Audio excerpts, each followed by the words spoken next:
on continue toujours notre tranche. Quand vous les remarquez derrière moi, vous voyez vous-même Jemili. Tous ensemble, nous allons découvrir, il s'agit de quoi. Voilà pourquoi je reçois un des gaillards, un des costauds, Kandeto Lingala.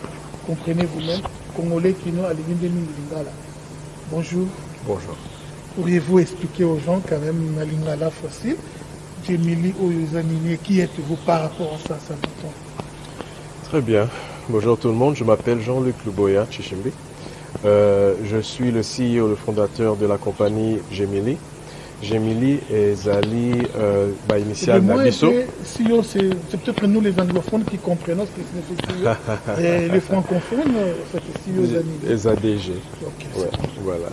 Le DG de la boîte Jemili. Et DG, en tant que DG, il y a en fait l'initiale Nanga, Nakombo Oyo. On voulait quelque chose de différent et quelque chose qui avait un bon son. Donc là, il y a les initiales de mon nom, ainsi qu'un de mes partenaires avec qui nous évoluons. Donc, Boîte Nabiso Ango Jemili. Boîte Ezawapi. Boîte Eza en fait située aux États-Unis, en Californie. Ça fait une vingtaine d'années que je suis aux États-Unis et que Nazo œuvre Kuna. C'est quoi ça cette boîte? Et la boîte, ce que nous faisons, c'est le marketing digital, de 1. Mais aussi, nous accompagnons les business, les entrepreneurs dans leurs activités d'affaires. Et nous apportons support, ça veut dire outils, formation, ainsi que accompagnement de dossiers et plusieurs autres choses pour aider entrepreneurs à s'épanouir financièrement dans l'activité là-bas. Donc vous avez un sponsor, il y a un entrepreneur.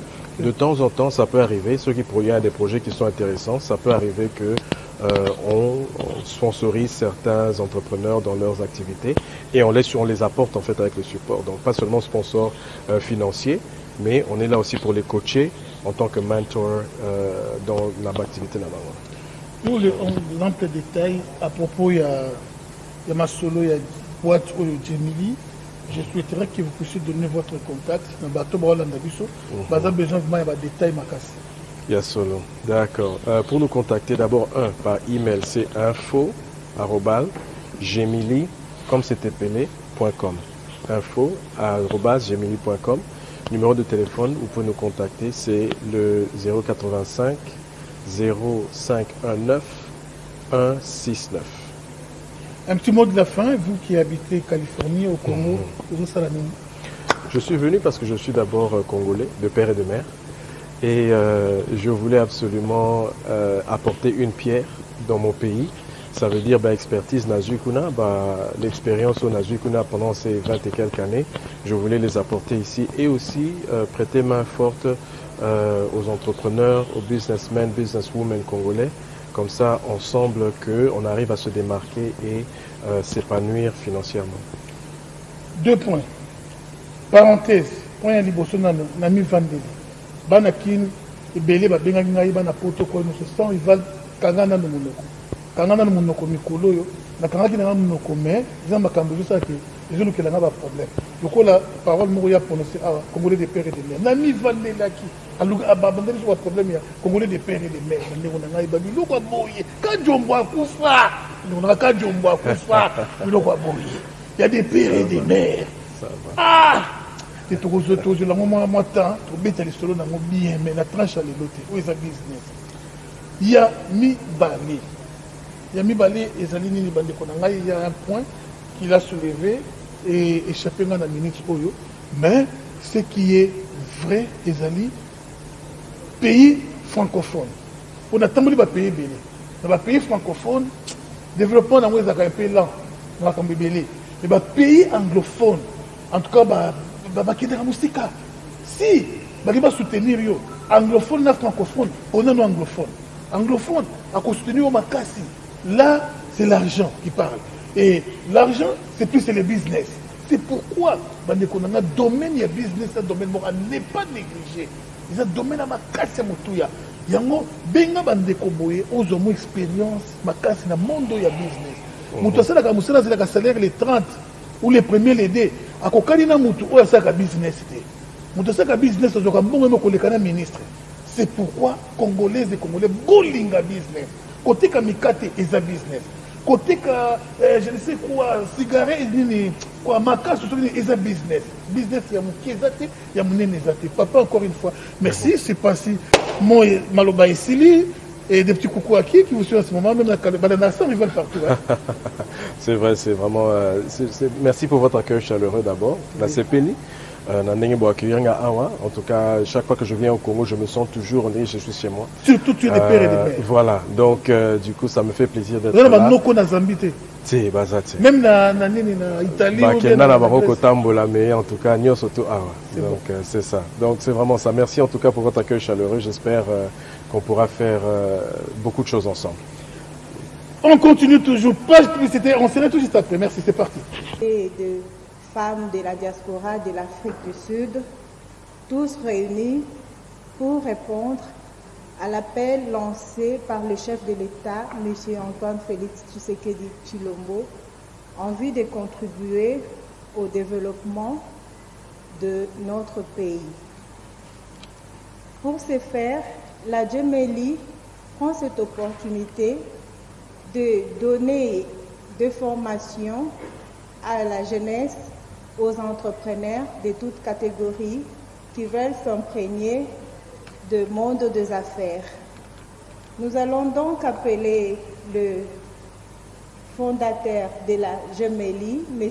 Jean-Luc, qui va venir nous faire sa présentation, qui va venir nous parler du thème de ce jour qui est la stratégie d'urgence dans les affaires.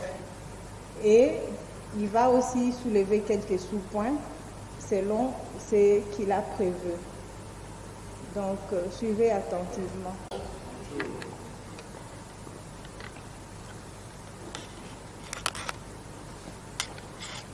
Hello everybody.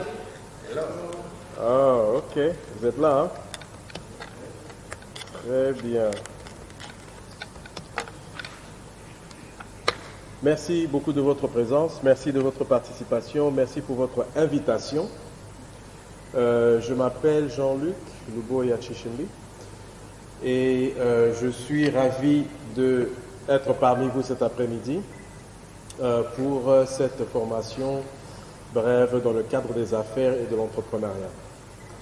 Mais avant d'aller plus loin, si tu as un voisin, parce qu'il y a beaucoup de voisins invisibles aujourd'hui, si tu as un voisin près de toi, touche-le par l'épaule, pas par la main, et puis dis-lui que tu es beau. Tu es belle. Tu es beau. Tu as un beau sourire. Hein? Descends juste un tout petit peu le masque, tu dis, comme ça au moins tu sais qu'il n'a pas menti. C'est de dire à quelqu'un qu'il a un beau sourire quand il a le masque, ça c'est clair que c'est un gros mensonge. Hein? En tout cas, c'est un plaisir d'être parmi vous cet après-midi. Merci de votre invitation. Je suis parmi vous, ça fait maintenant quelques semaines, un peu plus d'un mois. Et à chaque fois que j'arrive, je prends toujours le temps de passer beaucoup de temps ici avec mes frères et nos sœurs, notre expérience ainsi que les acquis que nous avions eu à accumuler au fur des années aux États-Unis. Alors là, je vous parle en français, mais je mélange souvent le français et l'anglais. Donc si par hasard il y a des mots qui entrent, qui sont un peu anglophonisés, je vous présente déjà mes excuses, hein, parce que je suis habitué à communiquer en anglais. Et alors le français, c'est du renouveau pour moi, bien que je suis né ici, à Kinshasa, et j'ai grandi ici, à Kinshasa.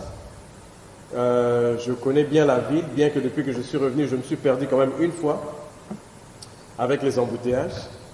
Mais sinon, c'est vraiment un plaisir de revenir. Ça faisait à peu près 22 ans depuis que je n'étais pas revenu au Congo. Mais je vous assure que le jour où j'ai atterri à Njili, il y avait un sentiment que je ne peux pas exprimer ou expliquer de manière lucide. Un sentiment qui en tout cas que je n'oublierai jamais. C'est comme si j'étais encore revenu chez moi. Je me sentais vraiment chez moi. Je suis arrivé à l'immigration et la dame qui m'a ouvert elle m'a ouvert le hublot pour me parler. Alors j'arrive, je lui présente mon passeport. Voilà, passeport américain. Elle l'ouvre et puis elle voit le nom, Luboya Chishimbi. Elle dit, ah, papa, Namboka. Je lui dis oui, je suis effectivement un fils du Congo. Et l'une des raisons pour laquelle, avec notre organisation, notre compagnie Gemili, nous avons décidé de revenir vers le Congo, c'est exactement pour ça. C'est parce que nous sommes fils du pays. Et je pense que nous avons un devoir et une responsabilité de venir partager avec vous ici ce que nous avons. Et je pense qu'avec ce que vous aviez sur place, on peut faire un brainstorming et trouver les solutions qui sont adaptées au contexte et à la conjoncture du Congo. D'accord? Donc, ce que nous allions faire, c'était prévu normalement d'avoir une projection, comme ça vous serez à mesure de voir ce que je partage. Malheureusement, ça n'a pas été préparé. Donc, ce que nous allons faire, c'est je vais aller un peu plus lentement et je vais essayer de m'exprimer, de communiquer de manière à ce que vous pourriez prendre note. Sinon, à part ça, je pense que vous avez reçu, il y avait 2 papiers qu'on vous a donnés. Le premier, c'est le programme, bon, en fait, c'est le programme. Et le deuxième, c'est... Non, c'est comme ça va me perturber. Merci. Merci. Et le deuxième, c'est un document que nous allons parcourir où vous pourriez prendre des notes par rapport à ce que nous allons partager aujourd'hui. D'accord? Alors, je vais essayer d'être vraiment concis. Je vais aller droit au point. Je vais éviter beaucoup de choses. Nous allons parler de l'entrepreneuriat, de la survie ou ce qu'on appelle du mode de survie à l'épanouissement financier. Alors, je pense que nous devons introduire certaines choses avant de parler de l'épanouissement financier. Nous devons définir l'entrepreneuriat et nous allons parler du business au Congo et ce que ça signifie un mode de survie. Alors, avant toute chose, l'entrepreneuriat, le business, c'est en fait une activité qui vous permet de gagner de l'argent. Ok? Je sais que souvent les gens demandent quelle est la différence entre l'entrepreneuriat et le business. Pour simplifier la chose, dans les 2 activités, vous en fait cherchez à vous retrouver financièrement, produire quelque chose et gagner dans votre activité. D'accord? Dans l'entrepreneuriat, en général, c'est un homme ou une femme qui a une idée, qui a un concept et qui commence à placer une structure autour de l'idée qu'il a pour la développer. D'accord? Alors, les 4 ennemis de l'entrepreneuriat, je commence toujours par là. Et c'est important que je commence par là, parce que ça, c'est le côté psychologique. Les 4 ennemis de l'entrepreneuriat, le premier, c'est le manque de vision. Très clair. Le manque de vision. Quand nous sommes dans l'entrepreneuriat ou quand nous faisons les affaires, vous devez avoir une vision claire. Les affaires ne commencent pas parce qu'un monsieur a commencé une imprimerie, une dame a commencé une boucherie, le voisin a commencé une plomberie, etc. C'est comme ça que vous imitez. Non. Ça doit commencer par une vision claire que vous avez. Et l'un des plus grands ennemis de l'entrepreneuriat ou le business, c'est de ne pas avoir une vision claire. Votre vision doit être claire et sachant exactement ce que vous allez faire, là où vous allez commencer et là où vous allez terminer. Ok? Le deuxième ennemi de l'entrepreneuriat, c'est la distraction. Beaucoup de gens tombent dans la distraction et commencent à suivre plusieurs lapins ou plusieurs lièvres. Donc, au Bandi Awa, tu commences ici, et c'était les lunettes, après ça tu commences à vendre la viande, un jour tu essaies de vendre un hélicoptère, après ça tu essaies de vendre une voiture. Donc, tu vois qu'il n'y a pas de rapport avec tout ce que tu es en train de faire. Ça, j'appelle ça de la distraction. Parce que tu t'es distrait dans d'autres activités qui vont à l'encontre de ton activité principale. Donc, le deuxième ennemi, c'est la distraction. Il faut vraiment s'assurer que ce que tu commences, tu restes focalisé sur cette activité. Et tu y mets tous les atouts, tu y mets tous les efforts, toutes les stratégies pour que cette activité-là avance et aille loin. On va parler de ça encore un peu plus loin. On reviendra dessus. Numéro 3, c'est la paresse. La paresse, la paresse, la paresse, la paresse. Je continuerai de parler de la paresse parce que beaucoup de gens se retrouvent un peu dans cette ambiance, cette mentalité de paresse. Le contraire normalement de la paresse, c'est être actif. D'accord ? Et quand il s'agit de l'entrepreneuriat, il faut bosser, il faut être un bosseur. Il faut être quelqu'un qui se donne dans ton activité, corps et âme, et tu es vraiment actif dans ce que tu es en train de faire. La paresse, ça veut dire que tu ne mets pas autant d'heures pour produire les résultats nécessaires. D'accord? Et la paresse, souvent, ne se qualifie pas en tant que nombre d'heures. Donc, ce n'est pas parce que j'ai fait 10 heures ou 12 heures ou 16 heures que je ne suis pas paresseux. D'accord? En fait, la paresse, en général, c'est... je vous donne un exemple. Tu t'arrêtes de faire une activité parce que tu es fatigué. Normalement, tu dois arrêter de faire ton activité quand tu as fini de faire cette activité. On est d'accord? On ne s'arrête pas parce qu'on est fatigué, mais on s'arrête parce qu'on a terminé. Ok? Donc, ça, c'est l'un des ennemis de l'entrepreneuriat. Numéro 4, les excuses. Les excuses, les excuses, les excuses, les excuses. Il y a 1001 excuses. Il y a autant de choses que nous pouvons utiliser comme une béquille pour justifier pourquoi on n'a pas terminé une activité, pourquoi on n'a pas accompli quelque chose. Il y a beaucoup d'excuses qu'on peut utiliser et les excuses sont valables. Mais les excuses seront toujours votre ennemi. Il faut bannir les excuses.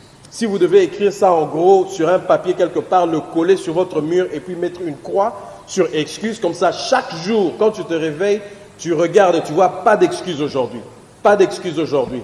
Pas d'excuses aujourd'hui. Je dois accomplir ce pourquoi je me suis lancé. Je dois atteindre mon objectif de la journée. Même s'il n'y a qu'un seul objectif, mais il n'y aura pas d'excuses jusqu'à ce que tu auras atteint cet objectif. Ok?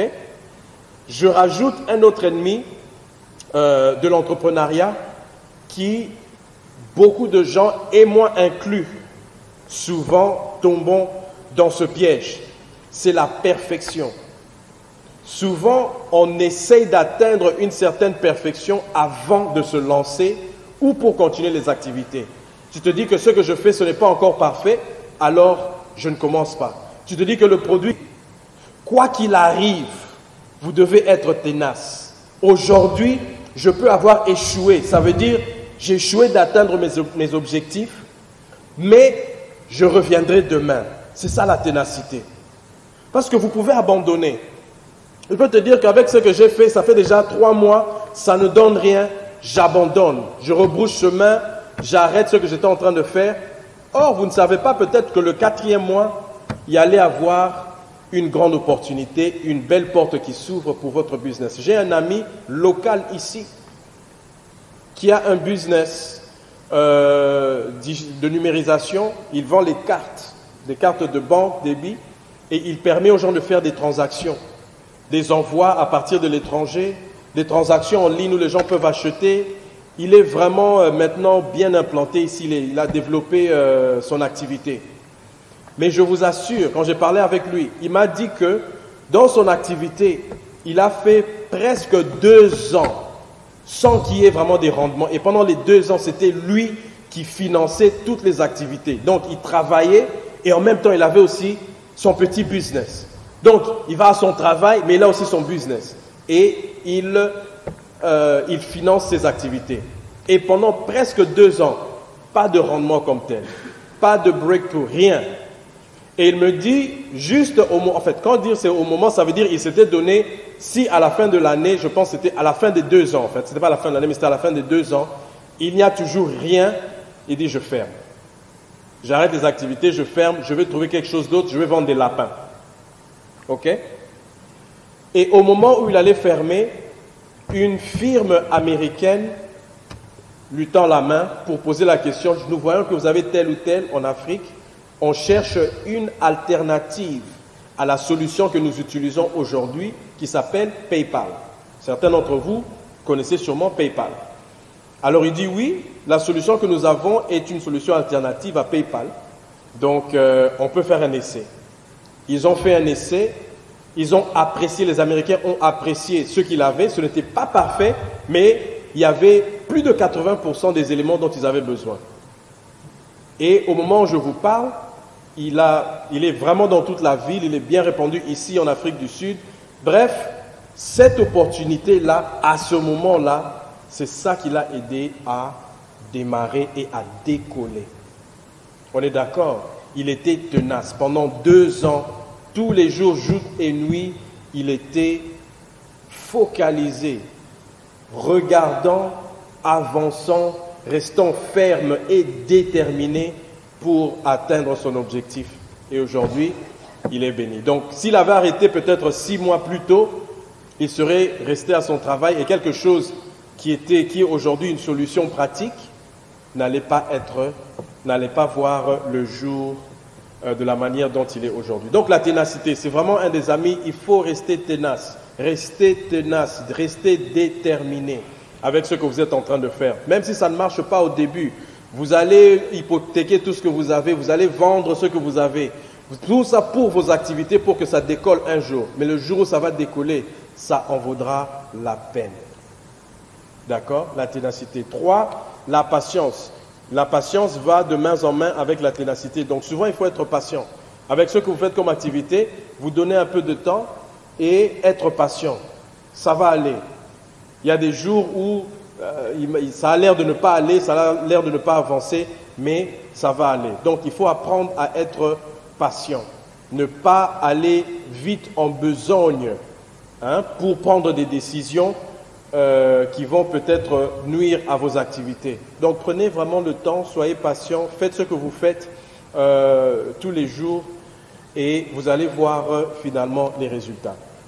On est d'accord? Ok. On est ensemble? Magnifique. All right. Passons à autre chose qui je trouve très très important. Dans l'entrepreneuriat ou le business, number one, si une chose, même si vous n'avez pas appris beaucoup, mais au moins vous allez apprendre des anglais ici.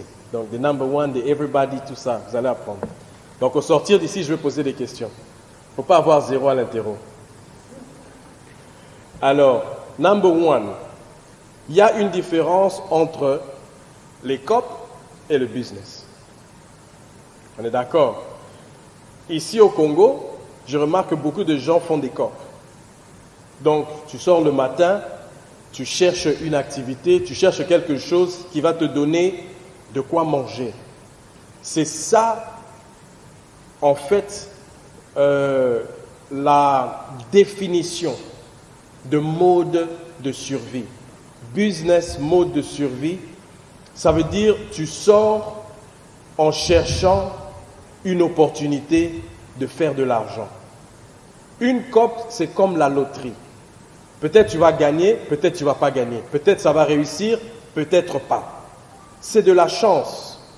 Il n'y a pas des étapes bien déterminées qui vont vous donner un résultat à la fin de la journée. Ok? C'est ça la COP. Je pense que beaucoup de politiciens ici aussi font des COP. Bon, pour ne pas rentrer dans la politique. Et étant donné que au Congo, tout est... En fait, il y a une fixation sur la politique. Donc, tout ce qu'on voit, tout ce qu'on nous donne, tout ce que les médias nous donnent, tous les jours, on est bombardé avec la politique. Et étant donné que c'est ce qui se passe, on imagine que c'est comme ça aussi dans le business. Ce n'est pas comme ça dans le business. D'accord? Une COP, c'est quelque chose qui n'a pas des étapes qui peuvent être reproduites. Dans le business, dans l'entrepreneuriat, vous avez une structure avec des étapes que vous pouvez reproduire pour avoir des résultats bien déterminés.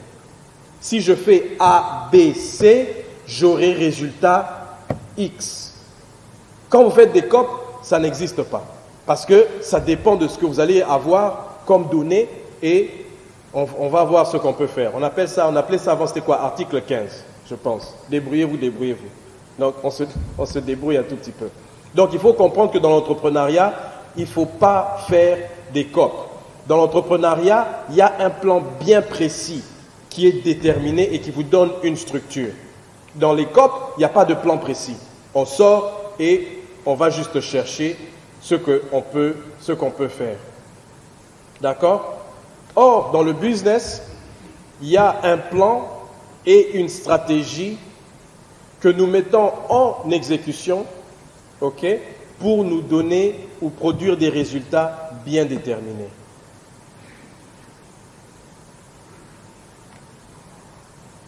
Dans le business, il y a un plan et une stratégie qui est mise en exécution. Numéro 3, je fais les réparations. Tout ce que j'ai à faire, c'est engager des techniciens qui, eux, connaissent très bien leur travail, qui ont de l'expertise et de l'expérience. Moi, tout ce que je vais chercher mes marchés. On est d'accord? Si on doit parler, est-ce que je peux être un peu plus réel, hein? Je peux vraiment bien parler. Vous me pardonnez, vous me donnez la liberté. Ok. Vous me donnez la liberté, hein? Ok. Il y a certains quartiers dans lesquels je sais, par exemple, que les groupes électrogènes ne vont pas se vendre. Ok? Il y a certains quartiers, je sais, je ne vais pas aller, par exemple, à tel ou tel. Ce n'est pas pour dénigrer les gens qui habitent dans ces quartiers-là, mais c'est tout simplement la réalité. Quand je réfléchis au type de business que je vais faire, d'accord? Si je veux commencer à vendre les groupes électrogènes, par exemple, je ne vais pas aller vendre ça dans un quartier où les gens n'ont pas des maisons pour y acheter des groupes électrogènes ou n'ont pas des moyens. Je vais perdre mon temps. Ok?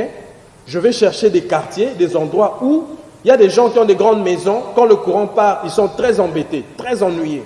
Donc lui, il est prêt, groupe électrogène, 3500, il paye. Le groupe est tombé en panne, patron, c'est 150 $ pour le réparer, il fait sortir ses 150, il paye. Toi, tu vas chercher à vendre le groupe électrogène quelque part où 150, c'est ceux qui gagnent en 3 mois. Ça ne va pas marcher. On est d'accord?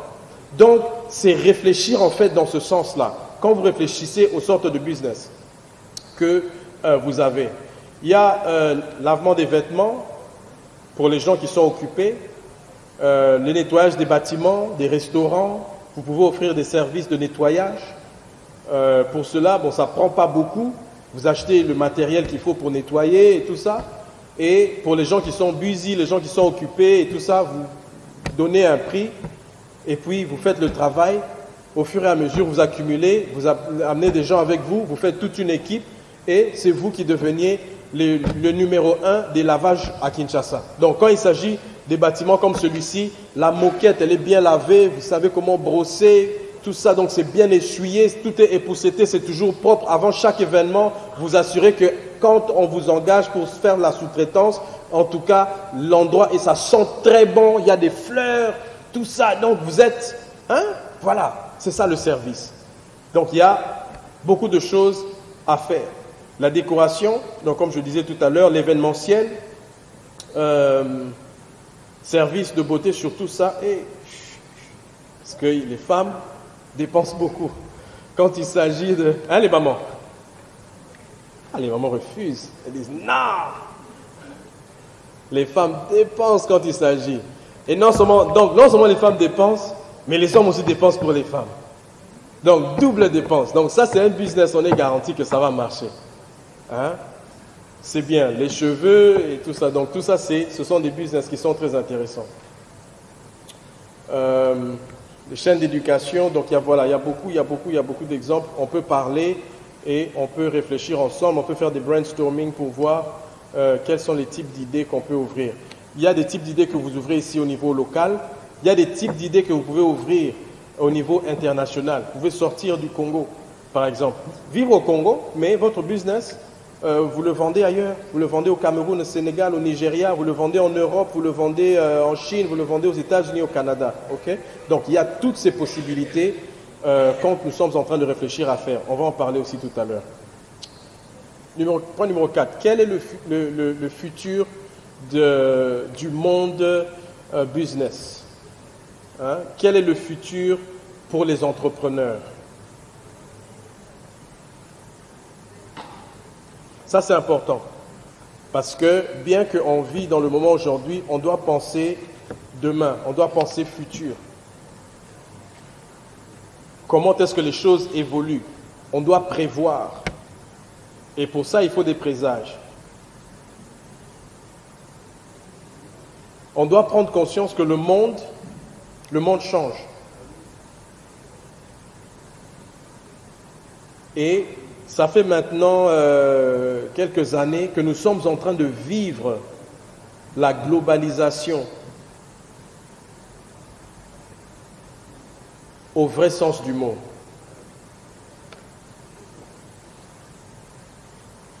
La globalisation, je vous donne un exemple concret, ok? Plus du succès et qui a fait qu'aujourd'hui, la Chine est un pays très développé, très avancé, technologiquement, ainsi que toute autre chose, socio et économiquement aussi. Ils sont très avancés, plus loin que toute personne. Ils menacent même les États-Unis du point de vue économique et technologique. Ok? Ils ont commencé à voir la globalisation. Ça veut dire les Chinois ont commencé à vendre à tout le monde, excepté eux-mêmes les Chinois. Les grandes usines, les grandes industries ont commencé à vendre au monde extérieur. Chez vous, dans vos maisons, 80% de ce qui se trouve dans vos maisons, que vous portez, c'est chinois. Made in China. Made in China. Made in China. Regardez vos fourchettes, made in China. Les lunettes ici, made in China. Les chaussures que vous portez, même si ça a la marque qui est écrit Nike, Adidas, Louis Vuitton, whatever, made in China. Ça a été conçu en Chine. Donc les Chinois créent et puis ils nous le vendent. C'est ce qui a fait de la Chine le pays qu'elle est aujourd'hui. Ils ont commencé par l'agriculture, par le riz. Ils avaient beaucoup de terres et ils ont commencé à vendre le riz partout dans le monde. Ils ont dit, nous, on va vous vendre un riz de meilleure qualité et on va le faire plus rapidement et on va le livrer chez vous à moins cher comparé à ce que vous avez aujourd'hui. Donnez-nous seulement de la chance, un essai. Ok, on vous laisse essayer. Ils ont fait exactement ce qu'ils ont dit. Ils ont produit le riz rapidement, ils l'ont livré à moins cher parce que la main-d'œuvre était excessivement moins chère. Ok, et l'acheteur, qui était un acheteur international, était satisfait. Il a dit, waouh, je peux épargner de l'argent en faisant ça en Chine, ça arrive plus rapidement et c'est toujours de bonne qualité. Je prends ici. Parce que c'est moins cher, c'est plus rentable. Donc, mon profit gonfle. Pour le client, c'est parfait. Vous prenez ça et vous réfléchissez comme ça avec tout ce que vous faites aujourd'hui. Parce que c'est ce qu'on appelle un business model, c'est un modèle d'affaires que vous utilisez. Vous prenez ça. Dans tout ce que vous faites, vous commencez à réfléchir comme ça. Vous allez voir, les choses vont changer. Ce que vous faites, la façon dont vous voyez les choses, comment vous préparez votre business, ça va absolument changer. Et aujourd'hui, les Chinois sont devenus puissants parce que les Américains sont les plus grands consommateurs de tout. Donc, on commande tout là-bas. On a des centaines et des centaines de cargos qui arrivent tous les jours. Tous les jours, ça arrive. Et on n'arrête pas de consommer. Ça, c'est seulement aux États-Unis. Il y a le Canada, il y a l'Europe, il y a l'Afrique. La Chine vend à tout le monde. Mais pourquoi toi, tu restes seulement figé à Kinshasa? Non, c'est bien. Il y a 20 millions de quinoa ici à Kinshasa. C'est bien. Tu peux vendre quelque chose à 2 $. Si tu vends ça à 1% de la population, tu es aussi millionnaire. On est d'accord? Ok? Mais si c'était aussi facile que ça, tu l'aurais déjà fait. Tu serais millionnaire, tu ne serais pas dans cette salle, peut-être. Je ne sais pas. Peut-être qu'il y a un millionnaire ici. Qui est millionnaire ici? Personne, même par la foi. En tout cas.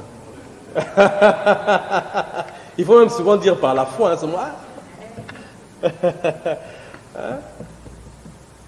Et aujourd'hui, les Nigérians ont commencé à appliquer ça. Les Nigérians Moi, je vous dis que les Nigérians nous font concurrence. Moi, je suis aux États-Unis, je vends mon service. Il y a aussi un Nigérien là de je ne sais pas quelle ville. Lui aussi, il vend à mon client aux États-Unis. Comment? Entre nous.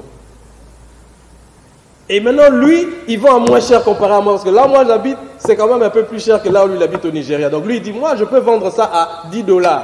Moi, je suis obligé de vendre ça à $45 ou $50. Ils vont acheter chez qui? Chez les Nigériens.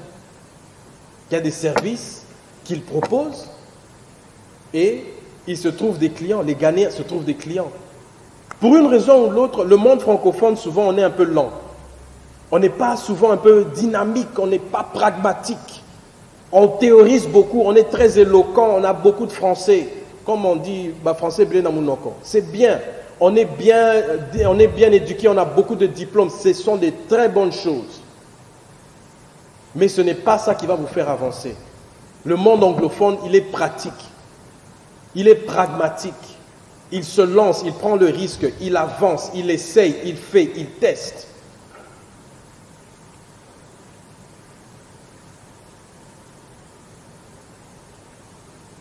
Et dans le futur, il faut réfléchir comme ça. Il faut réfléchir globalement. Même si vous pensez Kinshasa, c'est bien, on va aussi peut-être penser après. Parce qu'à l'intérieur du pays, il y a beaucoup à faire aussi. Il n'y a pas d'infrastructure, il n'y a pratiquement rien. Donc, réfléchissons aussi à tout ça dans l'entrepreneuriat. Réfléchissons, qu'est-ce que je peux faire aujourd'hui qui peut me rapporter demain? Parce qu'on parle d'une stratégie de mode de survie à l'épanouissement. Donc, ça veut dire que je dois quitter ce mode-là où je dois vendre aujourd'hui pour manger, à l'épanouissement financier où tu sais que tu vends bien, ton business avance, tu as 3 mois, tu as 6 mois. Nous devons tous arriver là. Et moi qui vous parle et vous-même.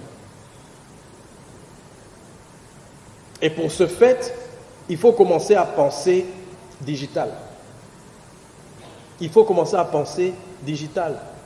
Avec les challenges qui existent au Congo, avec l'électricité qui nous fait défaut de temps en temps, pour charger nos appareils et tout ça, il faut qu'on trouve des solutions. Mais vous êtes là, mes amis. Ça fait longtemps que le courant n'arrête pas de partir et tout ça. Mais créez. Vous êtes intelligent, Créez, réfléchissez, même si vous n'avez pas encore l'argent. Réfléchissons, qu'est-ce qu'on peut faire pour subvenir à ce problème d'électricité? J'ai un business, il y a tel qui ont des business, ils doivent fonctionner. Ils doivent avoir le digital. Réfléchissons. Et on peut créer. Donc, le futur du business, il faut réfléchir digital. S'il y a encore une autre pandémie, si encore il y a quelque chose qui nous oblige à être en quarantaine, on ne peut pas se voir, les business ralentissent, comment est-ce que je peux continuer mon business qui est en mode survie déjà en béquille et ne pas perdre mon investissement? Réfléchir digital. C'est pour ça aujourd'hui, les gens vendent des solutions digitalement parlant. Et il y en a plusieurs. Il y en a plusieurs les solutions digitales. Et ce que vous faites, vous pouvez aussi l'adapter. Et vous devez adapter rapidement. Allô? Hello, hello, hello. J'ai perdu mon signal. Ok. J'ai perdu mon signal. Mais vous pouvez m'entendre quand même, n'est-ce pas? Donc, on doit adapter ce qu'on est en train de faire aujourd'hui. Et il y a moyen, quand vous entrez, vous allez remarquer, tout le monde aujourd'hui entre sur Facebook, Instagram, en fait sur les réseaux sociaux. Voyez, connectez-vous à des gens qui vivent à l'étranger et tout ça. Vous allez remarquer, si vous n'avez déjà pas remarqué, ce que les autres utilisent comme technologie pour faire ce qu'ils font de manière quotidienne. Qu'est-ce qu'on peut adapter au Congo? Qu'est-ce qui est adaptable? Ce n'est pas tout, mais il y a des solutions qui sont adaptables au Congo aujourd'hui. Soit sur le plan national ou sur le plan international. Mais nous devons adapter ce que nous faisons comme activité dans le monde, le convertir dans le monde digital.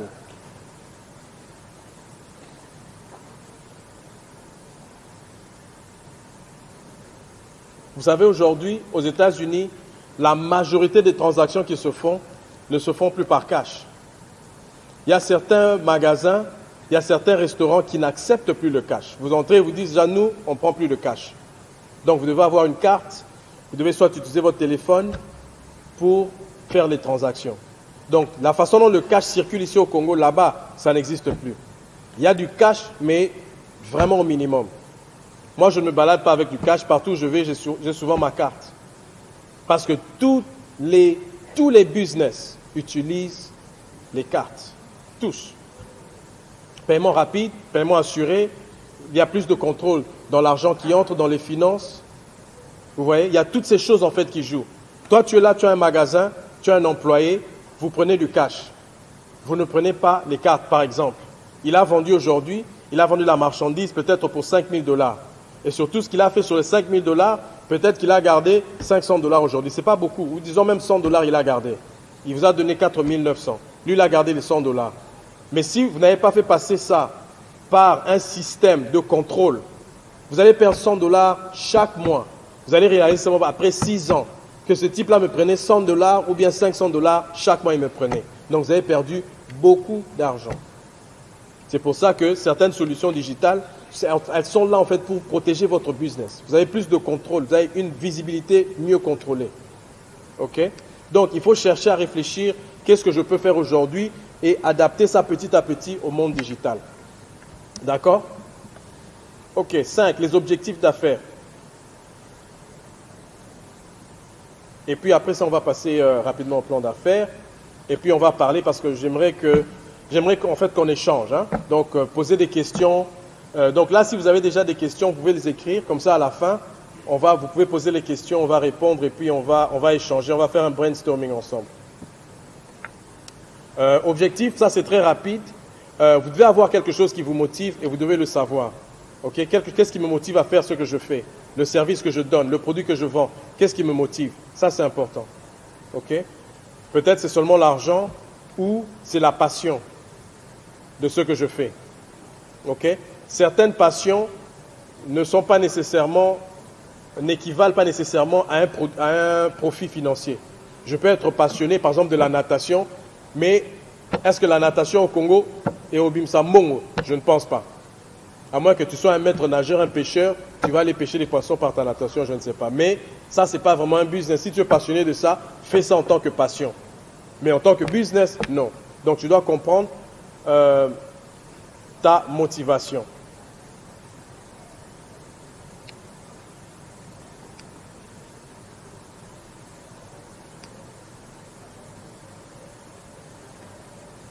Oui. Je fasse comment? Yeah, c'est allumé. Hello? C'est allumé. Hello, hello. Ça c'est éteint.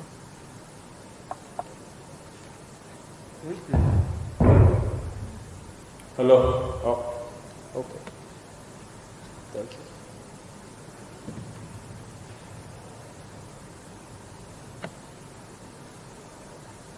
Ok, très bien. On est ensemble, hein? Ok, on va aller vite. Alors, nous parlions tout à l'heure des objectifs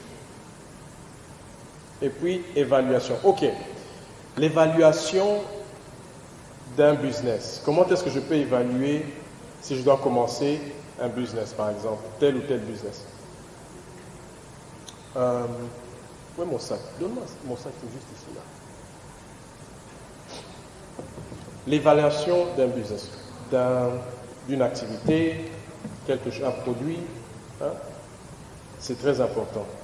Aujourd'hui, beaucoup de gens font les e-commerce, qui est une plateforme digitale. Yeah.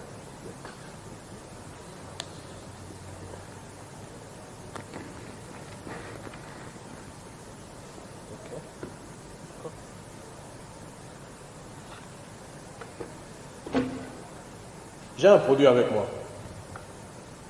Vous connaissez ce produit? Tout le monde connaît? Oui? Je m'approche un peu ici. Oui? Vous voyez? Tout le monde connaît. Hein? Ça s'appelle quoi? Camfo. Ok. Ça s'appelle Camfo. Je voulais utiliser ce produit comme un exemple et comme un test. Ok? Quand tu veux commencer une activité dans l'entrepreneuriat, dans le business, comment je dois réfléchir? Je suis arrivé au Congo l'année dernière et c'était en plein milieu de la pandémie. Quand je suis arrivé, ma sœur m'a dit, la plupart des gens qui commencent, tu tousses un tout petit peu, ils commencent inhalation. Moi, je ne savais pas c'était quoi. Elle dit, quand tu sens un petit rhume, tu sens en santé qu'il y a les symptômes du Covid, direct. Ça, c'était l'année dernière, Confo. C'était quand c'était encore chaud. Donc, c'était chaud, ça veut dire les gens mouraient. Il y avait des nombres en Italie, en Europe, aux États-Unis, tous en Afrique, au Madagascar. Donc, il y avait des gens qui mouraient quand même assez sérieux et ça faisait peur. Moi, quand je suis arrivé, on m'a parlé de Confo. Je me suis dit, moi, j'ai jamais entendu parler de Confo, là où je suis. D'accord? Mais je savais que là où j'étais, eux aussi souffraient du Covid énormément. Donc ça veut dire que si en effet ce produit est efficace, on en a besoin là où je vis. On est d'accord? J'ai ressenti qu'il y avait un besoin. Le besoin. Ça, c'est la plus grande chose, la première chose dont vous devez identifier. C'est le besoin. Quelqu'un qui doit réfléchir entre la vie et la mort, entre un système respiratoire, aller à l'hôpital et peut-être ne jamais en sortir, ou acheter le Confo et commencer un service d'inhalation, c'est clair. Je me suis dit, il y a un besoin. Et il y a un marché qui existe, qui en a besoin. J'ai acheté ça. J'ai acheté plusieurs bouteilles là, partout. Chaque jour quand on sortait, je demandais au chauffeur, là tu vois Confo achète. Tu vois Confo achète. Tu vois Confo achète. Donc j'ai rempli mes valises de Confo. J'en avais plusieurs, j'en avais des centaines. Je suis parti avec en Californie. Arrivé en Californie, j'ai fait des photos. Parce que dans mon agence, on fait des photos professionnelles. Ok? On a fait des photos. J'ai fait des vidéos où j'expliquais ce qui se passait. Alors moi, partout où je passe, je prends des photos, je prends des vidéos parce que j'utilise ça comme des archives. Alors j'avais des vidéos qui démontraient au Congo comment les gens sont en moto, 3-4 personnes sur les motos, pas de masques, pas de gestes barrières. Là, j'ai demandé, mais nous ici en Californie, quand on parle des gestes barrières, les gens se cachent dans leur maison. Au Congo, il n'y a pas moyen de faire un geste barrière, c'est compliqué. Les gens doivent chercher tous les jours et tout ça. Donc, comment ça se fait que dans un pays avec des millions et des millions et des millions d'habitants, et si on prenait seulement la ville de Kinshasa avec 20 millions d'habitants, il y a peu de cas de Covid, il y a peu de morts, mais dans un État comme la Californie, avec les gens qui se cachent dans leur maison, il y a beaucoup de morts, beaucoup de cas. Donc j'ai fait ma vidéo, j'ai démontré au Congo, voilà le nombre d'habitants, voilà le nombre de cas de Covid et le nombre de morts aujourd'hui. En Californie, on est à la population dans un seul État, sur 50 États, un seul État, on est à plus de 40 millions, à peu près 47. Il y a beaucoup de monde. J'ai fait ma vidéo, j'ai dit je vais viser les gens qui vivent dans cet État. D'accord? Et j'ai expliqué, voilà au Congo, j'ai montré les vidéos, les gens en moto, quand j'étais venu, ce que j'ai vu, tout ça. Et j'ai aussi démontré ce que vous devez faire, inhalation et tout. J'ai pris le produit, je l'ai mis sur un site. Après l'avoir mis sur le site, je l'ai aussi mis sur Amazon. Vous connaissez Amazon? Ok, la plupart d'entre vous connaissent Amazon. Donc vous achetez les produits. Et j'ai mis mon produit sur Amazon, mon Confo. Donc si aux États-Unis, les gens cherchent Confo aujourd'hui, je suis le seul qui vend ce produit sur Amazon. Donc vous allez retrouver, c'est chez moi que vous achetez ça. Ok? Mais je suis parti pour tester, pour voir comment ça allait marcher. À combien on achète ça? 1000 francs. 1000 francs, c'est combien en dollars? 0,5. À combien je vends ce produit sur Amazon? Devinez. Combien? Ok, c'est bien, mais pas encore. C'est pas encore arrivé. Combien? Pas encore arrivé. 20 $. Le plan d'affaires. OK. Votre plan d'affaires, votre business plan, votre feuille de route aura 9 piliers. Le premier, c'est l'opportunité d'affaires. Le premier pilier, c'est l'opportunité d'affaires.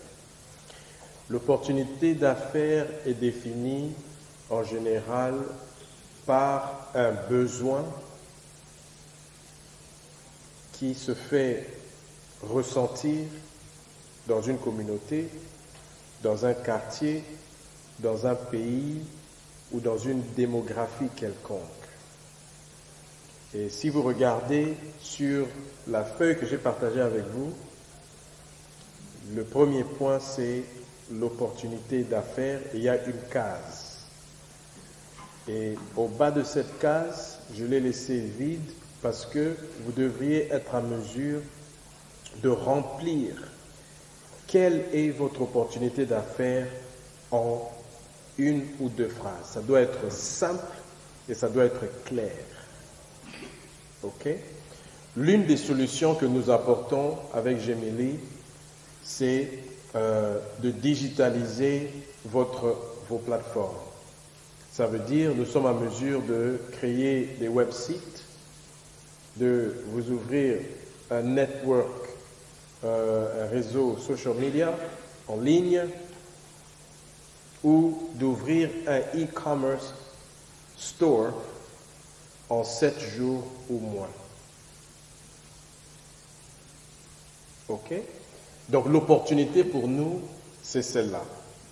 Étant donné que dans ce monde actuel, tout ce que nous faisons devient digital, nous sommes là pour supporter les business, les commerces, les entrepreneurs à se digitaliser, avoir des plateformes en ligne pour s'exprimer et s'épanouir. L'opportunité pour vous serait d'identifier ce que vous allez produire, ce que vous allez donner comme service ou produit en une ou deux lignes de manière claire.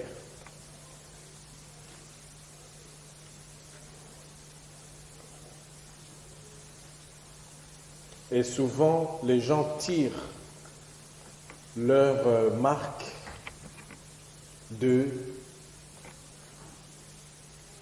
l'opportunité qu'ils offrent. Le message qu'ils sont à mesure de faire ressortir de cette opportunité. Parce que le message doit être clair. Le produit ou le service de votre opportunité, on vous encourage à être authentique. C'est vrai que si vous vendez un produit, par exemple comme de l'eau, il n'y a pas d'authenticité. Hein? Donc l'eau, c'est la vie, l'eau, c'est l'eau. OK? Donc il y a certains produits, il y a certains services. Voilà, si c'est le créneau que vous avez choisi, c'est une bonne chose. Mais souvent, dans l'entrepreneuriat, les gens rajoutent des valeurs, rajoutent certaines choses. Il peut prendre ce produit, mais il le transforme. Un exemple. Aux États-Unis, je suis une émission qui s'appelle Shark Tank.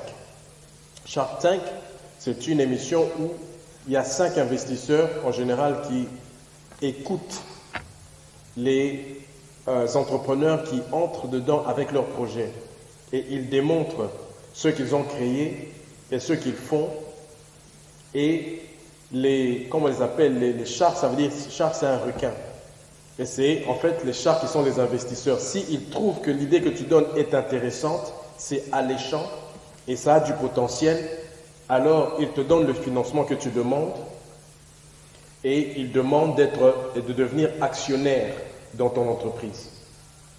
Par exemple, il y a une jeune dame, c'est une Nigériane. Est-ce qu'elle est nigériane? Elle est africaine. Je sais pas. Elle était sur Shark Tank, sur le show. Et elle, qu'est-ce qu'elle a créé? Vous voyez, quand vous portez un par-dessus avec cagoule, c'est fait normalement en coton. Ce qui fait que quand vous portez ça, pour les femmes noires en général, le coton, quand ça reste dans les cheveux, ça absorbe, je pense, certains produits, hein, ça absorbe certaines toxines de votre peau ou des cheveux, et ça rentre en fait dans le coton. Elle était à mesure de prouver ça, que c'est ça, et les dames, apparemment, les femmes noires ont effectivement appuyé ce qu'elle disait, que quand je porte ça, c'est vraiment embêtant les cheveux, après ça devient compliqué. Alors qu'est-ce qu'elle a fait? Elle a rajouté un tissu en soie dans la cagoule, seulement dans la cagoule. Comme ça, quand tu mets, hein, les femmes, quand vous mettez la cagoule au-dessus, c'est la soie à la place du coton qui a le contact avec les cheveux. Et elle a pu prouver que c'était mieux d'avoir la soie que d'avoir le coton. Donc, elle a pris un élément qui existe déjà, elle a juste rajouté ou amélioré ça, mais pour une démographie bien spécifique, les femmes et les femmes noires. D'accord? Et selon la niche qu'elle a eue, elle a commencé ce business avec $500 pour faire un prototype, créer quelques exemplaires. 1 an et demi après, avec une bonne stratégie de marketing, elle était à $430 000. Elle a commencé avec $500 l'année d'avant. 1 an et demi après, elle était à $430 000 avec ce produit. D'accord? Un entrepreneur fait des choses comme ça. Donc tu peux voir quelque chose qui existe, tu ressens un besoin et tu rajoutes de la valeur sur ce produit qui existe déjà et tu as ton business. Donc la première chose qu'il faut avoir, c'est identifier en quoi est-ce que tu es différent dans ton service. Est-ce que je donne exactement la même chose que tout le monde ou il y a une différence dans ce que j'offre comme opportunité? Parce que si je fais exactement ce que tout le monde fait, pourquoi est-ce que un client A, B, C, D, Marc, Claude, Alison viendrait acheter chez moi, pourquoi pas chez le voisin? On est d'accord? Donc ton opportunité va te différencier. Ton opportunité, normalement, doit avoir un message qui te rend authentique. Il peut y avoir 10 personnes qui font un service nourriture, service traiteur, mais qu'est-ce qui fait la différence chez toi? Qu'est-ce qui fait que les gens peuvent ou doivent venir acheter la nourriture chez toi? Qu'est-ce que tu rajoutes dans ta nourriture, dans ton poulet, qui fait que les gens veulent et viennent vers toi? C'est ça l'opportunité. Numéro 1. Donc vraiment savoir se démarquer clairement. Dans le message d'une campagne, ce message-là est très important et il ressort à ce niveau. Si vous remarquez, la campagne électorale de Barack Obama, c'était The Audacity of Hope, son livre. Donc son message c'était Hope. Hope, c'est l'espoir. Et il était en train de parler à un peuple qui avait perdu l'espoir. Il était en train de parler à un peuple qui était fatigué. Et pendant cette période, il a choisi ce mot espoir. Alors quand il est arrivé, son message était clair. Je suis venu pour vous redonner de l'espoir. Et comme tout le monde était mentalement fatigué, ce message est allé droit au cœur de toute personne qui l'écoutait. Et il est passé. Parce que son message était clair. Hope, l'espoir. Quand Donald Trump, si on parle de Kinshasa, on parle de 15-20 millions de personnes, je passe de 100 000 personnes qui voient ma publicité à 20 millions. Si tout le monde devait voir, bon, mettons même la moitié. 10 millions de personnes qui peuvent voir ma publicité. 100 000 et 10 millions. Il y a une très grande différence. Et maintenant, je peux rajouter ce qu'on appelle un targeting. Je peux me dire, j'ai tout simplement besoin que des femmes seulement voient ce produit. Donc maintenant, si je vais par exemple sur Facebook, je vais sur Instagram, je vais sur YouTube, je vais sur LinkedIn, je vais sur toutes ces plateformes de réseau aujourd'hui qu'on appelle le social media et je fais une publicité, il y a moyen de dire que ma publicité ne doit être vue que par les femmes qui ont, par exemple, 18 à 50 ans ou 45 ans, qui ont un tel revenu. Donc, ce que je dépense, c'est seulement pour que ces femmes-là voient ce produit. Ou ce produit, c'est pour les hommes, par exemple. Et je veux seulement que les hommes puissent voir ça. Donc, ça veut dire tous les hommes à Kinshasa qui ont un tel âge, qui font partie de cette démographie, vont voir ma publicité. C'est ce que le digital peut faire pour vous. Vous passez de 100 000 qui passent sur le boulevard à des milliers de personnes qui regardent ça chez eux à la maison calmement. Sur le boulevard, tu roules vite, donc tu vois en quelques secondes et tu passes. Donc tu dois voir plusieurs fois. Chez toi, sur le digital, tu peux rester dessus, tu peux recommencer, tu peux mettre pause, tu peux save pour voir plus tard. Beaucoup d'opportunités. C'est pour ça que dans les mondes un peu qui utilisent beaucoup la technologie, ils se focalisent sur ça et ce sont des millions de dollars. Je vous donne un exemple concret. Les compagnies les plus chères dans le monde, il y a 20 ans, c'était les compagnies pétrolières. Shell, tout ça. C'était eux qui avaient le monopole du monde, ok, en termes de chiffre d'affaires. Mais aujourd'hui, au monde actuel, ça fait une dizaine d'années, ce sont les compagnies digitales.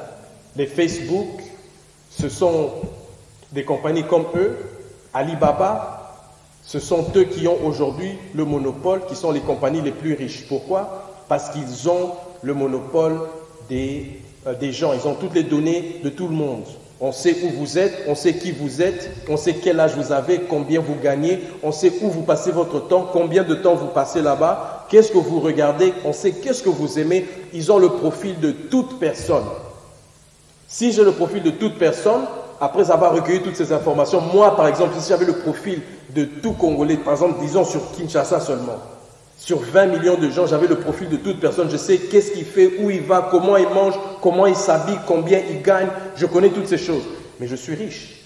Pourquoi? Parce que Vodacom viendra chez moi pour dire, moi je cherche seulement telle ou telle personne. Est-ce que tu peux mettre ma publicité pour montrer ça à ces gens-là? Airtel viendra chez moi, Orange viendra chez moi, Marsavco viendra chez moi. Ethiopian Airlines viendra chez moi. Turkish Airlines, Air France, tous ces gens viendront chez moi pour me demander est-ce que tu peux mettre une publicité et montrer ce que nous offrons comme produit à telle et telle personne. C'est ce que le digital fait pour vous, c'est ça. Et c'est pour ça que les gens utilisent le marketing, c'est très très très puissant. Je sais qu'au Congo aujourd'hui, on n'utilise pas encore trop, ça commence à entrer, mais on n'a vraiment pas, il n'y a vraiment pas beaucoup qui se fait sur le digital. Pourtant, presque tout le monde aujourd'hui a un téléphone. Parce que tout le monde aujourd'hui est en ligne, quelque part, sur Facebook. La majorité des gens, peut-être un peu sur YouTube, mais les gens sont vraiment sur les réseaux sociaux. Une autre plateforme qui appartient à Facebook, c'est Messenger et WhatsApp. Tout le monde passe leur temps sur ces plateformes-là aussi. Donc, il y a moyen de capitaliser ça vraiment au maximum.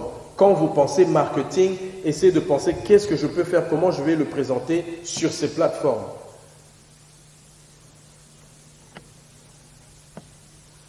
Si je peux vous donner certains chiffres, WhatsApp a 2 milliards d'utilisateurs. 2 milliards, WhatsApp. Sur LinkedIn, il y en a 740 millions.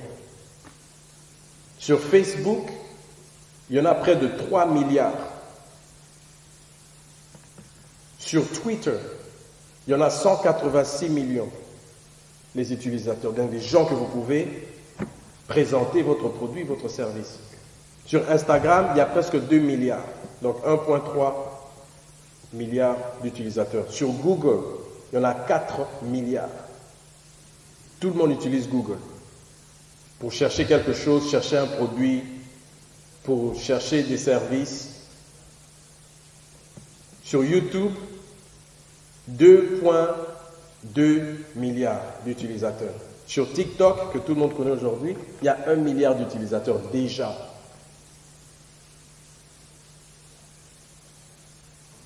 Et c'est ce que les gens cherchent pour le commerce, pour faire du business. Donc, quand vous réfléchissez en ces termes-là. Excusez-moi. Quels sont les canaux que nous allons utiliser en marketing pour présenter le produit?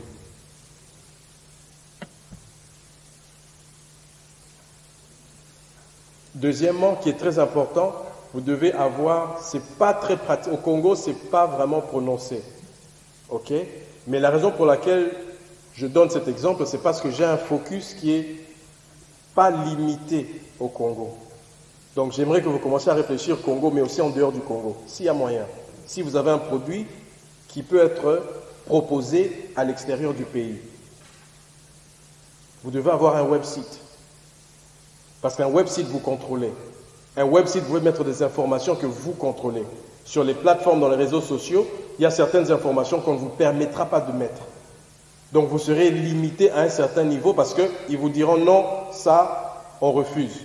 Donc vous n'avez pas le contrôle total des informations que vous partagez. Or, quand vous avez un website à vous, vous pouvez partager toutes sortes d'informations.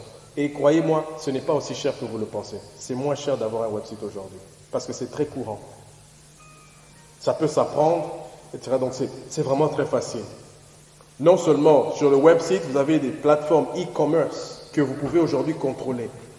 Donc vous pouvez soit vendre sur Amazon, sur AliExpress, sur Alibaba, vous pouvez vendre tout ça, mais en même temps aussi, vous pouvez avoir votre propre plateforme. Ok, merci. Et vous avez des plateformes e-commerce que vous pouvez vous-même avoir et proposer vos produits, vous avez le contrôle. D'accord? Ça aussi, c'est très important. Donc, il faut aussi penser à ça. Et comme je vous dis, c'est vraiment très facile aujourd'hui. Vous pouvez accéder à ça. Vous pouvez nous en parler si vous en avez besoin, si vous réfléchissez, si vous y pensez. On peut vous aider comment accéder et avoir cela. OK? J'ai passé beaucoup de temps sur le marketing parce que c'est très important. C'est ce que nous, on fait aussi. Mais c'est vraiment très important d'avoir un plan de marketing solide. Sans quoi, ce ne sera peut-être pas possible que vous puissiez vous développer. Cinquième chose à avoir, c'est un délai d'exécution, livraison ou ce qui s'appelle deployment time. Ok? Ça veut dire vous devez être clair sur le service que vous allez donner. Combien de temps ça va vous prendre pour livrer ce service? Comme ça, quand votre client vient, il sait exactement, ça prendra 1 heure pour faire ce travail. Ça prendra 1 semaine pour faire ce travail. Ça prendra 1 mois, ça prendra 6 mois. Vous devez connaître ces choses. C'est plus facile pour votre client de choisir votre business qu'un business qui n'a pas et qui n'offre pas ces temps d'exécution. Et donc ça, il faut le noter. Si vous connaissez ça, c'est déjà un avantage. Il faut bien maîtriser ça parce que ça vous aidera aussi à connaître le processus dans votre compagnie ou dans votre business. Ça me prend peut-être 1 semaine pour commander le produit que ça arrive.